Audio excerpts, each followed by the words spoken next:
Hey everybody, welcome back to another episode of the Montreal Canadiens MyGM. In this episode, I am going to make a trade to start off, but before that, I just got to talk to you about the team. As you can see in the top right, we are in 2022.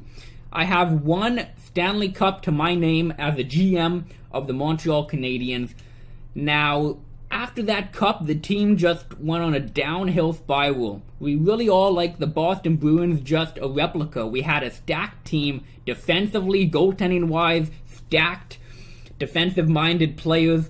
We won the one. We should have had two or three, but after the one Stanley Cup, the team just kind of deteriorated, and we got to get back to the winning ways. The last half-decade or so, we haven't really done anything. We've been in limbo. It's time to officially put a plan into place though. As you can see, 2022.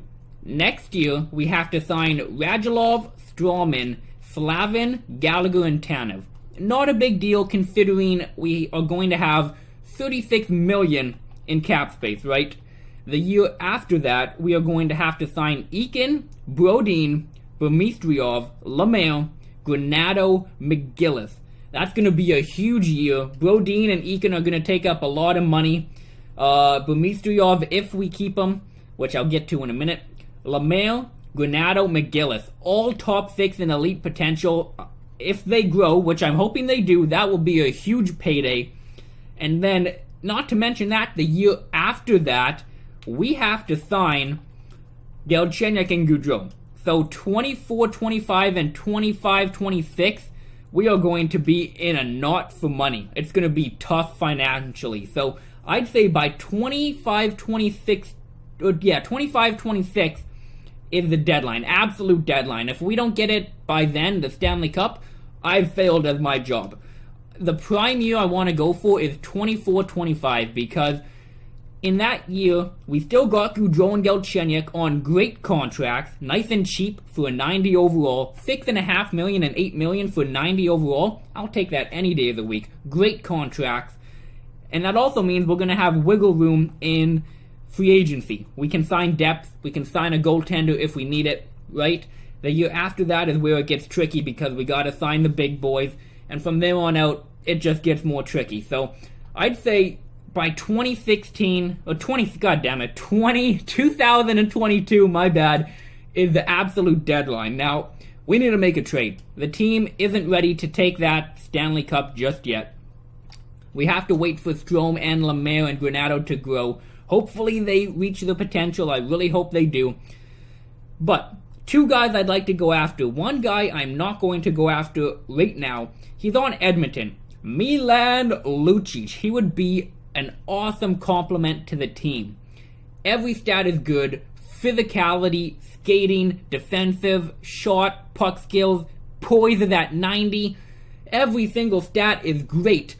Except discipline. 65 discipline, which really sucks. I mean, I like the 93 aggressiveness, 94 body checking, 90 fight skill, 93 strength. His durability should be at a 92. But that physicality rating doesn't go good with 65 discipline. He's 34 years old, top 9 potential. He will be on the decline soon. He only has 1 year left in his contract, though. He might hit free agency considering he's a veteran, and Edmonton is a rebuilding team. Yes, they are still a rebuilding team. I can't believe it. So he might go to free agency. I'm not going to trade for him. If he's in free agency next year, I will 100% pick him up. If they re-sign him, I am going to trade for him the year it is okay. Now or never, right? That's going to be when I pick Lucic up, when we just need that extra push to win the Stanley Cup. But the guy I want to sign right now is on the Vancouver Canucks, another rebuilding team. And they got some good talent, actually. Some good high overall guys. Henrique, Hamonic, Birchie, Hudden, Marchand. But the guy I'm looking for is Bo Horvat, the 27-year-old two-way forward, second line, 85 overall center. He has great face-off. If we pick him up, automatically the best face-off guy on the team. So right there, it adds depth to the team, face-off-wise, and special teams. We can put him on the penalty kill and give relief to the other centers. 90 poise, How did he get 90 points? I don't think Vancouver's even been to the playoffs. Have they? They haven't even been to the playoffs this year. What the hell? Not this year, in the GM mode. That's interesting. I don't know how he got 90 points, but okay. Anyways, I like that. 85 discipline. Every stat's great. Every stat is exactly where I want it to be. Durability. I don't know how he's as durable as Lucic. Maybe Lucic has already been in the decline. You never know. But I do want to pick him up. He's on a 1-year contract, which I actually like, because we get to kind of map out and sign him to the right year length based on what I want to do with the team. You know, whether I want to sign him short term to make sure I'm financially secure for the Stanley Cup run, I don't know, but it gives us a lot of flexibility. Now, who am I going to give up for him? We got Burmistrov. This is the one reason, and one reason alone, I'm able to make trades again. The past few episodes, the past half a year to a year in this GM mode, we haven't been able to make trades. We haven't had the prospects to give away. Not prospects, but just pieces in general. Burmistrov jumped up to an 84. He's got a good chunk of trade value, but he just doesn't fit my team. He just doesn't. He has nothing that screams out to me I need him whatsoever. So I'm going to give him to Vancouver. Now, I'm not giving them junk. He's an 83, or is he an 80? He's an 84 overall, who still has 3 years to grow. Pretty decent. All offensive minded. You never know. It could fit into Vancouver's system. And yeah, and not only that, he's also younger. I mentioned 23, but compared to Horvat, a 4-year gap, which is actually quite a lot, because once Vancouver's contending for a cup, if they go the way we did, Horvat's going to be out the door, basically, right? So, on top of that, though, we also have another guy we can ditch, and that is Bastain. I think I'm going to trade him away as well. We have a lot of centers. If you can't tell, look at the depth we have centerman-wise. It's crazy. We can afford to give him up. The reason why is because we have Galchenyuk, Lemaire, Eakin, and Hurdle, and then Horvat. Lemaire is the odd man out because he's not good face-off-wise. We can put him on the wing. I have no problem doing that. And then if Horvat gets injured, we can just replace him with Lemaire. We're going to have a great center core. Great depth. 84, 84, 85. We can switch him around however we want. And then obviously Galchenyuk, the clear-cut first-line centerman. Now, okay, they're going to have too many guys on the team. Do they have anyone they're looking to give up by any chance? Komarov and Zuccarello. I think I'd rather Zuccarello. I think he'd fit into the team quite nicely, actually. His skating's amazing. He is 35 years old, though. But again, we're just getting him for the trade to make it go through. He does have 2 years left at $5 million. Damn, that sucks, but again, flexibility in the cap. Even if we pick him up, we only given up about 1.6 million in cap space. We are receiving over 10 million. Or not over, but around 10 million. We still have around 10 million in the cap, so we're good to go there. I do want them to retain a little bit, though, if I could get them to. Not much, just $1 million. If I could get them $4 million, I'd be happy with that. 20% retained. I'll try it. I'll try this deal. Bastain, Burmistrov for Horvat, Zuccarello. Trade value isn't there whatsoever. That's okay. Didn't expect it to go through. I'll give up a 3rd round pick. We do have the draft picks, and it makes sense. Realistically, they are a rebuilding team. Do you have a goaltender? Holmes. Okay. Let me check. Does Vancouver have any goaltenders right now? Let me check the goaltenders. They really don't. They have Markstrom, but yeah, look at that. 32 years of age. In a few years, he's out the door. Or is going to be nothing. Ledin looks like he might be a bust, so giving them the goaltender isn't bad at all. So I like this deal a lot. Burmistrov and Bastain, a 3rd round pick in Holmes for Horvat and Zuccarello with some salary retained. Trade rejected. They're not willing to retain salary. It's only $1 million. Okay, what if you retain like 7.75? What about that? What if I'll take off the goaltender then? Trade rejected, doesn't match the trade blocks. Damn, okay, I'll give you Holmes if that's going to make the trade go through. Trade rejected. They don't want to retain salary. What if it's only $500,000? That's all I'm asking, Vancouver. Oh my god. They don't want to retain any salary.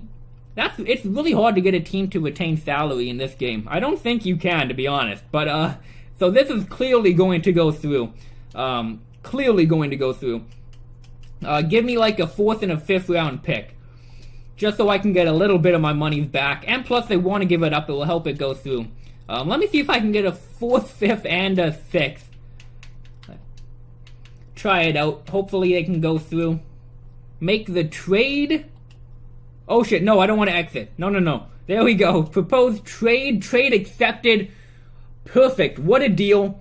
I love it. We got Bo Horvat. Let me get the roster all good. So the first line is definitely set in stone. I'm going to go Galchenyuk, Gaudreau, and Lemaire. He's a second line forward. Now, when he was ranked as a third line forward, we played him on the second line and he grew. Hopefully, I'm not giving him too much ice time because first line is a lot. Let me know if this is going to be too much for him. First line ice time plus first line power play ice time. He's not on the penalty kill anymore. But let me know if that's going to be too much for him. I'm going to go, the fourth line is also set in stone, my bad. Delarose, Eakin, and McGillis.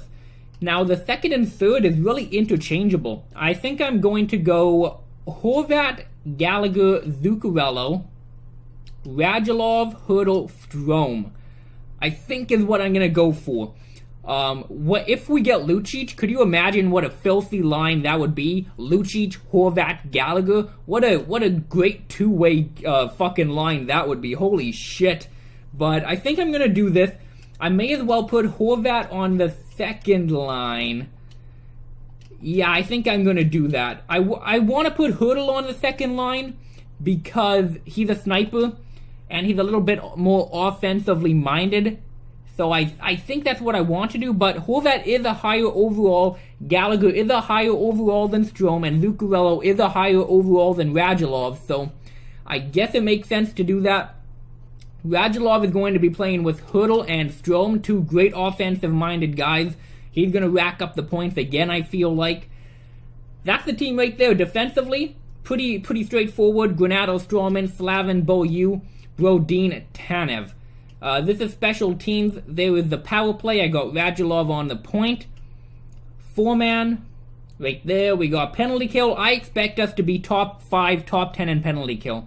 The only guy that might hold us back is McGillis. Let me know if I should put anybody else besides him on the penalty kill. But Gallagher, Horvat, Eakin, and then Brodin, Tanev, Stroman, Beaulieu. We should definitely be top 5 in the league for penalty kill is what I am expecting. Great team we got. One more thing I actually wanted to do because, let me go to manage contracts. I do have 2 RFAs that haven't signed to the team yet. They're being a little pricks about it. Delmore and Rowe, I believe. No, not Rowe. Is it? Who do I have? Let me check in the system here. In the system. Roy, yeah, okay. Roy and Delmore. They don't want to take it, so... Oh, now what the fuck? Now they want a 2-way deal. For the life of me, I couldn't get them to sign it. That's interesting. I'm going to offer them both 3 years then.